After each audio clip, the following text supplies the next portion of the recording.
مغربي زاد في مكناس. وثاني رئيس سابق لأركان الجيش الإسرائيلي جادي إيزنكوت مغربي. اللي بعده يائير بن شباط رئيس مجلس الأمن القومي الإسرائيلي وضابط المخابرات الإسرائيلية تا هو مغربي. واللي قدام وثاني الحاخام الأكبر اليهود شلومو عمار اللي كيتحكم في الحقل الديني الإسرائيلي تا هو مغربي تزاد في الدار بيضاء. اللي بعده يا اولاد المتناكه. رئيس مخابرات الشباك فرع تل أبيب أمير أوحانة مغربي تا هو. لا هيك كتير.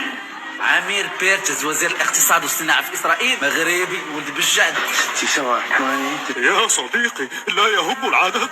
وزارة الدفاع في إسرائيل واحد الوقت شد من راكش قح اللي هو ميخائيل بيتون أخام الأكبر للتجمع السفاردي في إسرائيل عمرام أبو رباح تا هو مغربي ولد تطوان. بالراحه. المعارضة تا هي مغربية. دانيال بن لولو عن حزب الليكود وعضو في الكنيس مغربي تزاد في المغرب. ما لنا نروح. لا أصدق. زاد شكون آخر ديفيد ليفي سياسي في إسرائيل تا هو مغربي. خلي بنته أورلي ليفي سياسية عضو مستقل في الكنيس مغربية. الله يبارك.